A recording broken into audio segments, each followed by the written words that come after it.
Sorry, my live is a bit late, but I was just resting from doing my belly dancing and yoga exercises. But now I'm here, and we're gonna finish and do some more reading for you. If you have any questions, just let me know. It's late on chat and each of you. I am trying to educate you guys so you know the difference between a real vampire and a fake vampire. Vampire, the people you see on TikTok, they're not real vampires. Vampire is actually a lifestyle and the spirituality. It is not what people think it is.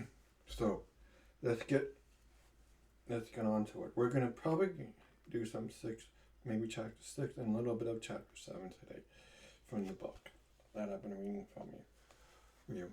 And remember, you can get this book on Amazon.com. It's called Black Fields Master Vampire Black Fields by Father Sebastian. He's actually a high level vampire in the vampire community. He's a father. That's why he's called Father Sebastian, because he's one of our leaders. He does the saber discount, like I've read about the saber discount. He is the head of the saber discount. He wrote this book. So if you want to learn more, you can actually go on Instagram, and he's on Instagram too, and he's on YouTube too. So I'll put up Father Sebastian's YouTube here for you. Within the Black Field, Vampyre Magick is a mental system of symbols, techniques, and energy work. Such magic is divided into high subjective and lesser objective. High Vampyre Magick uses theoretical rituals and ceremonies to create psychodrama to focus emotional and life force energy towards a specific purpose or goal or entering the night side. Lesser Vampyre Magick is glamour. Through social dynamics, sleight of hand, energy manipulation, and seduction of an individual, group, or situation. Vampyre Magick is the imagery, primal, mysterious, aesthetic, theoretical, empowering, seductive, and romantic elements of the vampire mythos. Excuse me. Rituals and rites and ceremonies are fascinating to many, yet rites of passage, ordeals and initiatory process, and many traditional forms are lost to modern society. For example, examples include coming of age, marriage, funerals, and holidays, celebrations, the choir of fangs, as part of the rite of transformation. You see me with my fangs, so that's one of the rites of transformation. It's part of Vampyre Magick. But a lesser magic, not like high magic. Performed on every new celebrity member. I don't have my custom made fangs. I actually have spherical fangs because custom made fangs cost a lot of money. And I really want them, but I can't afford it. Rite of transformation is an initiation and a rite of passage into a new vampire world. This book is intended to revive these rites within modern culture and reinforce the traditions of the Black Fields. Some fundamental vampires are elements of magic within the Black Fields or not. Simply based on the metaphysical, but extraordinary effects remains within the realm of science and the natural world and psychology. Vampyre magic does not relate to concepts of either white or black magic, as these are mundane concepts of morality. What defines the purpose of vampire magic is the intent and will of the vampire to obtain specific results. The true vampiric ethics do not involve animal or human sacrifice. Okay, so just remember that.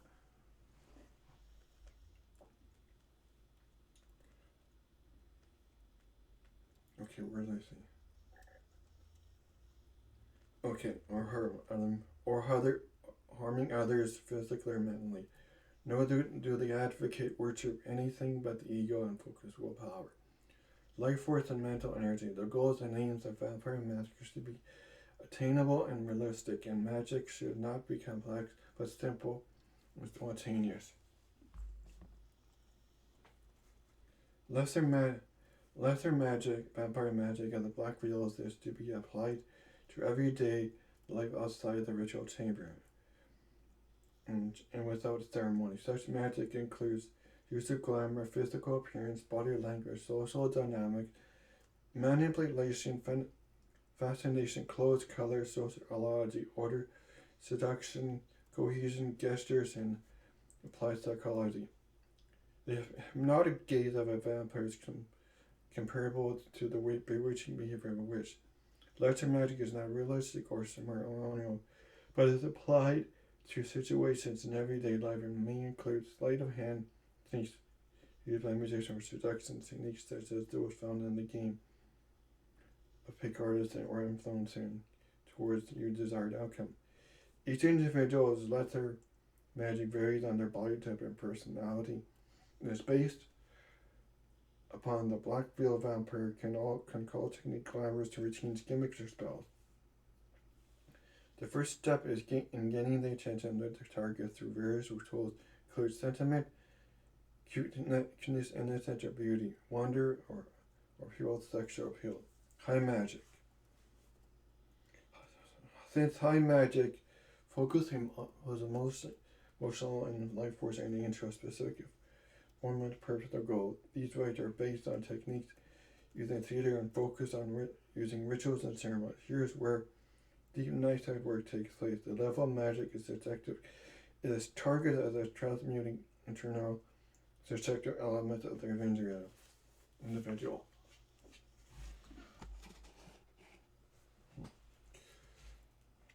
High magic is set symbols, actions affecting touch and the five senses undertaken to achieve a particular effect on groups or individuals and communities to our minds and higher selves. It is tuned in its communion and community building while crossing the other barrier between those to leave the days and enter the night state. Attention to the design of the ritual is essential to the theater required for artifice, pageantry, and showmanship. By engaging all the senses, this will help the participants to fly and focus their willpower and life force. The central ritual of high magic is high vampire magic is the theater priest, the Red Mass, inspired by Gnostic masses or the ornament by order by Aleister Crowley, the Black Mass by Anton Zender Lervet, Church of Satan. Concentration, skepticism, suspension of belief, and focus of willpower are essential to performing magic rites. A release of emotional energy is essential. Less caring, laughter, or emotional inspiration high encouraged. The ritual is sacred spaces, mental prescription chamber. In order to open up deep emotional pain, must be not hold back. Their release is key. If it is focused, so the participant must know of and be realistic with their own limitations.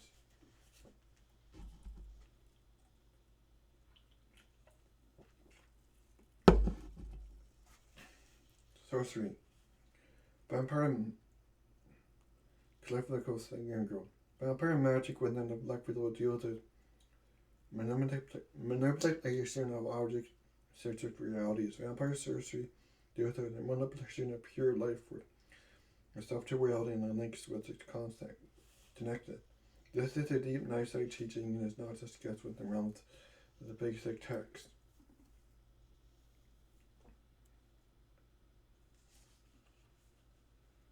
Altars. Vampire altars are central alternative for a focus, ritual, meditation, and magic. Most vampire altars face west to represent the grass, gates of the dragon, death, and rebirth.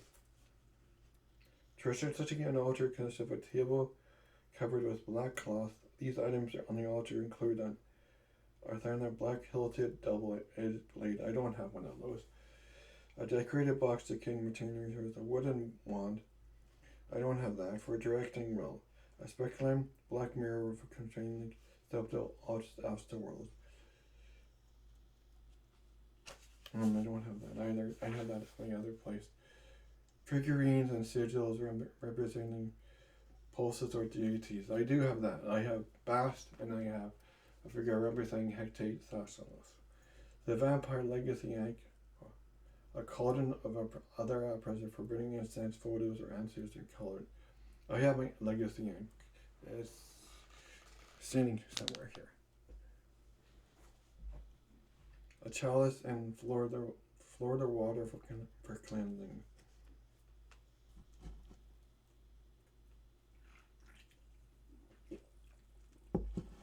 Most people like others have a personal altar in their home, either hidden away in private ritual chamber or openly displayed depending on their living situation. Altars are focal points for each vampire and are highly personal, decorated, and customized, reflecting the spirit, interest, and perspective of its owner.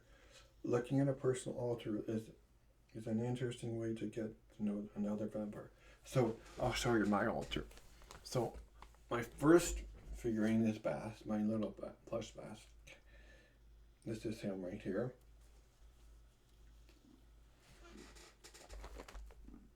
And then I have my sideshow figurine representing Lilith. There, see her? That's Lilith. And then I have my Legacy Egg. Somewhere here. Somewhere. Oh, and I also have my there it is. No, that's not it. And then I also have my tarot cards, which I read every Friday, and also my book, my other vampire book.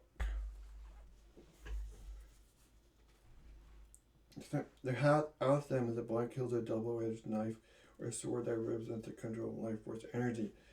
Adepts to a presiding ceremony should be permitted to will in a group.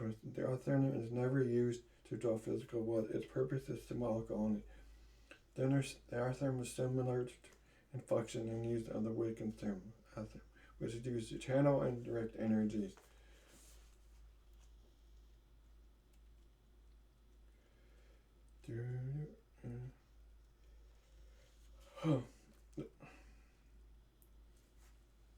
The word Athena comes from the root of the Old French word for dagger, artham. In addition to ritual use, the artham can be used as a utility for cutting ropes and mixing herbs. Delicate double-edged knife ritual knives can be found in the Key of Solomon and made popular in a tradition by S.L. Mathers and Hermetic Order of the Golden Dawn.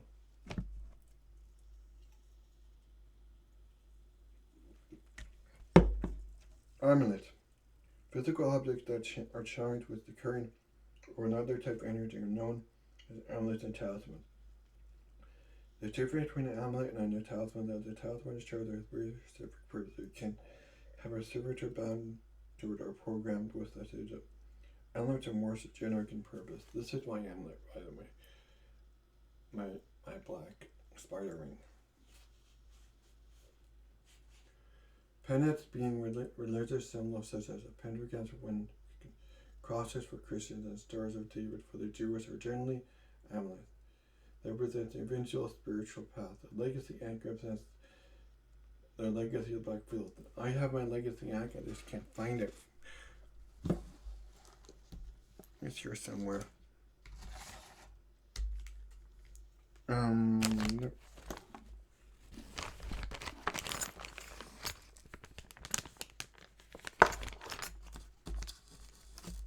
No, I can't find it right now. Sorry about that. But you guys see me wear it.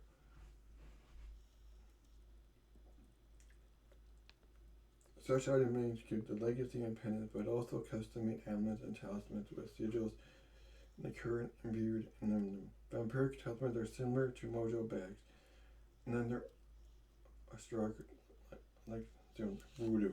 Alchemy. Through history, alchemy has been the quest to discover the secrets of legendary legendary philosopher's stone. Transmuting base metals into gold, and creating the fabled elixir of immortality.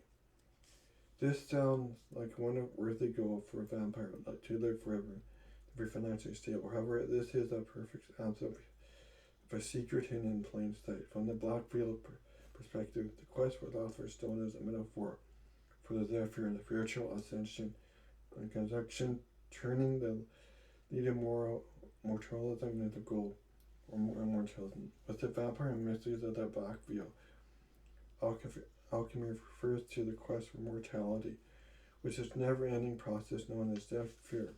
A common cliche that states that the journey is what matters, not the destination. The Blackfield vampire must never pause or turn back from their journey towards immortality.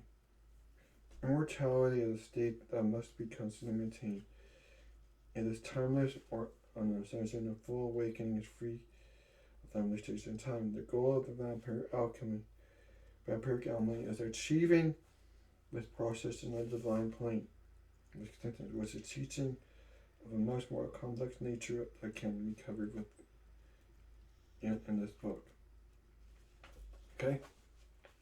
It means that you have to discover yourself when your things are understood. The Blackfield vampire can employ the perspective belief. Blackfield can employ the perspective chaos magician and works the motive. The belief is a tool. Flexibility of belief is essential for vampires to further. In ritual, the vampire best gets okay.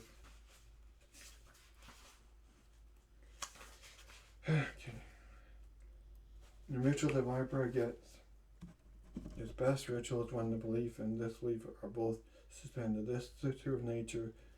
The twilight experience, the state of a consciousness, is a major benchmark of the fear, and it's the state in which communion is best experienced. The Blackfield vampire focuses on results instead of blind faith. During in the new state of Vampyre Magician, exploring the night side will have different quality achieving the state of simultaneously believing and disbelieving. This is because they cannot experience true twilight. However, as the fledgling vampire builds tougher through stronger experience and results, the vampire mind and spirit will experience realization and Blackfield mysteries, and they will advance in their fear.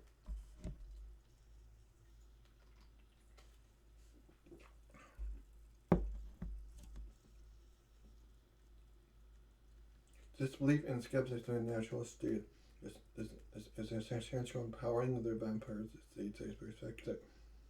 When working with a nightside vampire mysteries magic, the one will find that presenting disbelief is essential. However, the vampire still must rely on natural validation and tangible results, not blind faith and belief. Nightclad means to be only clothed in darkness, wearing nothing, sometimes decorating with a few pieces of jewelry and a mask. As with many taboos, some vampires may find it best used in solitary to ritual, as a couple of monks people were involved who were well clad with each other, comfortable with nudity. Many advanced vampires see that this practice they're not bound by mortal taboos. Wearing nothing but darkness is an excellent way to experience and to stimulate the free flow of energies in the mind. Being anti helps create a psychological freedom seldom experienced elsewhere. However, in no ritual or situation should vampire be forced to be nightclad. Nudity is in no ritual institution should be vampire be forced to be nightclad.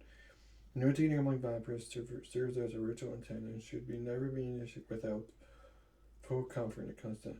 Those who abuse the concept by manipulating others or including unwanted sexual situations have no place within the community. No vampire should ever be forced to be nightclad. The modern pagan nightclad is skyclad, which is a little translation for scant skirt term diagram, which is used in Jainism and Tantra. Gerald Gardner introduced the Western culture modern Wiccan practice in the 1950s after spending years with the Jainis, whose priests have forsaken clothing. Chaos.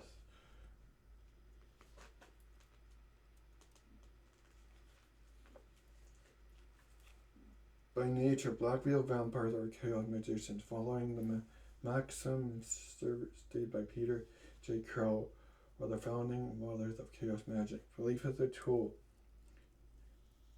In effect, the chaos magician sees belief as an active form of energy that can be made by agreement and will, as in vampire sorcery. Since vampires, the vampire begin to focus on tangible results, first belief and faith become tools instead of points of reality. Therefore, advanced vampires can work through the foundation of chaos magic, combined with practice, skills, and discipline to use these things for dream waking and shaping their own reality around them, in accordance with their will. Additionally, chaos magic can easily be used to facilitate pop culture magic, dealing with thought forms such as manipulating ergos and belief flows in the common culture consciousness. Many elements of chaos magic include sex, satire, sigil work, artwork, taoism, discordism, tantra, and the work with the Greek goddess of chaos, Eris. The main orders of that focus and study of the chaos magic are Illuminati's of Theranos, IoT, and large singer Genesis P. The late singer Genesis P. or the Temple of Psychic Youth. Excuse me.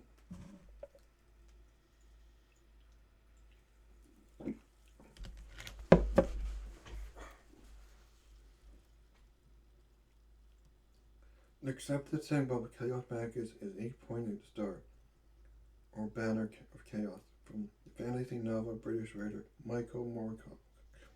The most novel feature of chaos magic is the ability to paragon shift, which is the magician's ability to shift. I love Michael Moorcock. I have all his books. The shift belief system and the internet are the very magical spiritual philosophies. Chaos magicians are also used to spontaneously created deities, rituals, and practice in the same process that gave birth to the pulse and the current. One of my favorite Michael Moorcock is the artwork because I feel the same way he does. He's an albino, and he was rejected by his people, and I have disabilities, so I kind of relate to him, and that's one of the reasons I became a vampire too. Invocation is the internal summoning of the energies focus on or entities into the magician. It is equivalent to possession. This term hails from the Latin word invocate, which translates to call. Magus eloquently put it perfectly. He stated that invocation is to invoke to call, and just as to evoke is to call forth.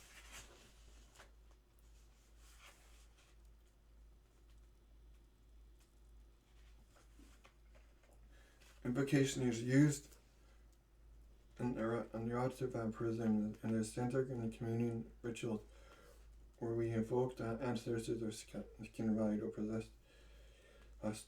In communion, we also invoke and write the rites of the current. The invocation of the dragon rite is an important ritual in the vampire mysteries, not a realistic dragon, but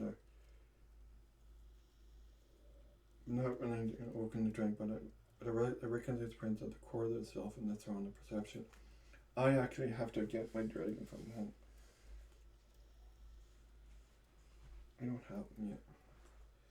Invocation can be employed to identify with pulses, spirits, or entities. For example, if a vampire initiate wants to manifest the strength of Maradu or the sexual energies of Kitra, they would invoke a pulse. To sexually perform an invocation, one must their consciousness to attune and open to welcoming the specific energy or an entity. This is done through sexual simulation, fasting, sleep deprivation, pain, BDSM, dance, or ritual, which brings the mind into a realm state.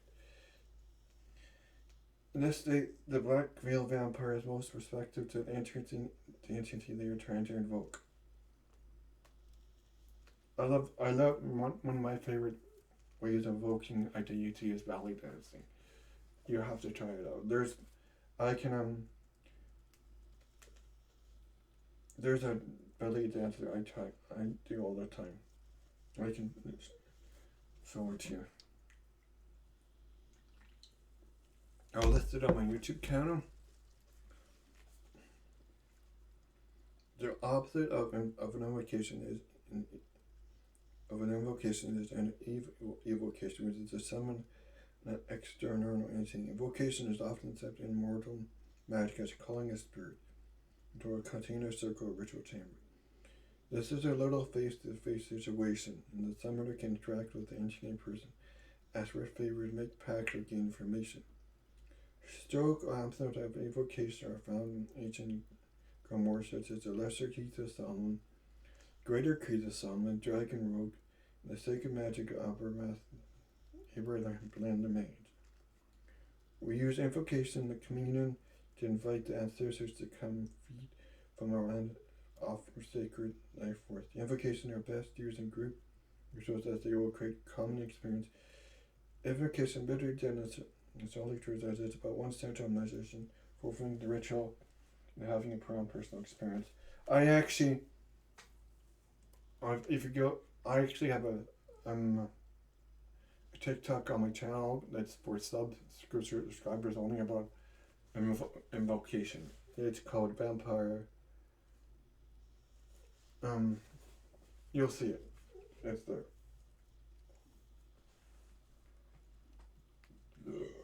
Excuse me. Sacred space. The sacred space or sanctum is a space that's used for higher Vampyre Magick rituals such as red mass, communion, and other rites. Vampyre sacred space are equivalent to the grove for pagan, or a church or holy temple for other spiritual paths. Sacred spaces are generally isolated and separated from the profane world. Ideal places were sanctum include a grove in a forest, a grove on a cabin, a deserted beach, or secure room. Here, the vampire can directly raise the current and find the answers in the sanctum.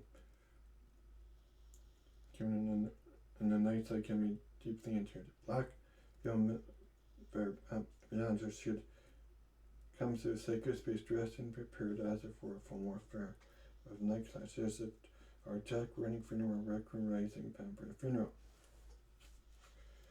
A sacred space or ritual should be prepared in advance. All tools should be laid out, the space physically secured and lighting adjusted. Everything for the ritual should be planned well in advance. A working sanctum should be shielded from all external light and sound. This process of setting up sanctum for ritual is a powerful tool of preparation in itself and builds agreement among the participants in a group ritual. Sacred space becomes more effective the more they're used. However, sanctums must be cleansed and maintained. If you not use the sacred space may fade over time. However, the energetic conception will remain, and therefore, an eclipse sanctum can be reactivated. A temple is a permanently established sanctum.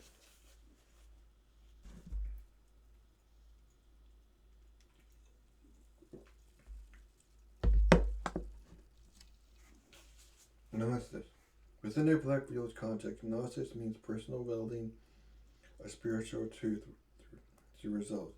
This is a major element of Zephyr. This can only be done through altered states of consciousness and single no mindedness. Altered states of consciousness does not strictly mean LSD or other psychotic. It means seeing directly from the stone that recognizes an almost traditional or spiritual magic. There is an equivalent concept. Within the black there are various ways of achieving gnosis.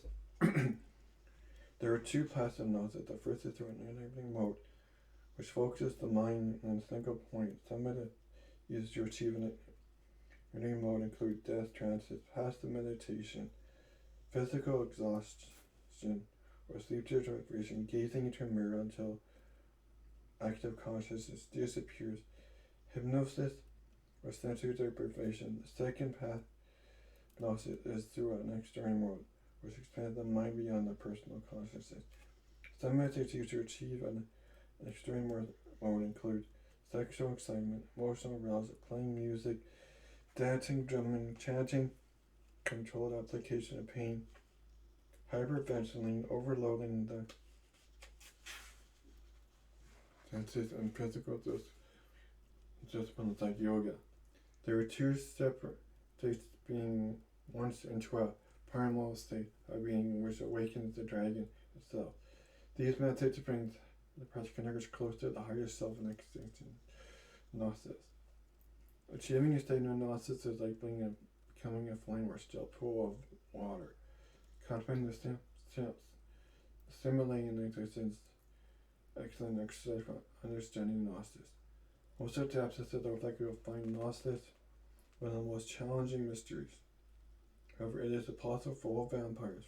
For centuries, magicians seemed the mysteries were aware of the state of gnosis. Just recently, neuropsychologists have begun to investigate it.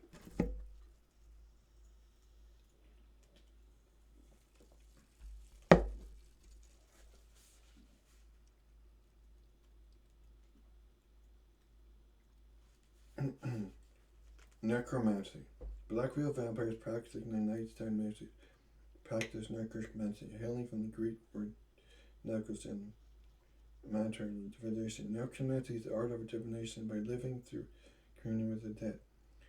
An even broader perspective is a very magical action involving human who complete the first instant are not incarnated. Vampires of legend were often able to control zombies and speak with the dead. Through the highest sacrament of all black real vampires and the communion, vampires are practicing necromancy directly within the body and ascended spirits, known as the ancestors. Necromancy has a strong roots in historic Western and rich tradition since ancient times, being with shamans. Moving forward through a story including sources and rituals in the Bible, following an epic of Gilgamesh and Egyptian Book of the Dead, and the birth of spiritualism. In the 19th century, since the 1984 release of their film Ghostbusters, we have massive amounts of ghost hunters, reality shows with popular psychics and mediums on TV channel and Judge What It Did. Necromancy is often considered taboo by mundane world. It is accepted with the vampire community as a natural element, and tool of the fear. Message from the other side could come from forth while channeling and divination, ritual, or visions. Necromancy is one of the ways the ancestors can meet with the living vampire. Sex magic. Sex is a powerful tool with the Vampyre Magick for energy work, relaxing, ritual communion, and feeding. When focused with all orgasm, the powerful release of life force. Sensuality, BDSM, facts, fetish, romance, mystery, and seduction are all strong elements of the vampire archetype. The incubus and succubus are mystical vampires who feed on life force during sex. They have a basis in real vampirism. In feeding, the vampire can use sexuality and seduction. Their energy, raise the energy of their donor. Sex can be used to arouse and create a higher frequency of energy, while giving pleasure in exchange. A sacred marriage with other vampires is an act of symbolically or physically having intercourse to connect organizations in order to focus and plan direct life force towards separate goals to help in manifestation. Of course, black real principles do not condone sex with an unwilling partner or partners unable to give consent, such as children, animals, or the mental disabled. And things like that. Free will is of the highest value to black real vampires. Wards. Wards are protective barriers used to guard the subtle reality as such in sacred space. The sacred space can be permanent, temporary, or temporary ritual space. Wards protect against undesirable energies and intuitions from unwanted subtle entities. Setting up the wards is like setting on a large scale. Wards should be extended from an individual shield of energy ball. The first step is setting up wards in a secure spaces to form a banishing and then connecting followed by covering all mirrored surfaces. Secondly, the vampire should stand in the center of the space and from an energy ball in their hand, and with hand extended, the vampire should expand the ball outwards until it's covered the entire room.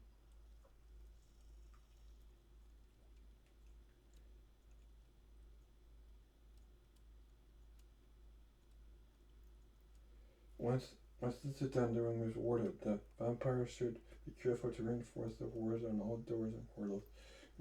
Next, the vampire can create a single portal to enter and exit this space which can be guarded and open and closed. Wards will fade over time, so they must be maintained if they are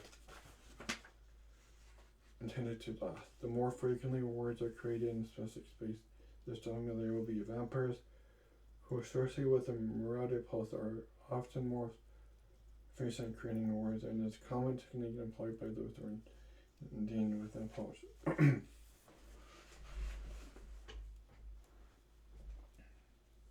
Witching hours. According to 24 for the hourly, the witching hour begins at the stroke of midnight and continues for the first 3 hours of the new day. Various readers have called this time the dark night of the soul. From the perspective of the black fields, the veil between physical subtleties is the thinnest during the witching hours. Soul siblings such as ascended masters can more than make contact and interact with the physical world, piercing the veil between worlds. Mortal legends claim this is a time when predatory spirits such as the incubus, succubus, the old hand can distill life force of mortals. Wishing on was highly efficient time for the vampires to practice higher forms of feeding, higher forms of communion with ancestors, and out-of-body experiences. This is especially convenient as many mortals are asleep and unconscious, protecting themselves truly by dreaming, where they can be met. Vampires promote this belief developed in the mundane collective unconscious through superstitions and legends that are told by our current.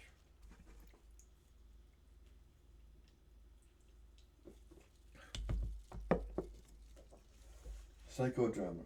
Vampire tradition of the black field. Theoretical psychodrama is a performance to aid in entertaining an alternative state of consciousness.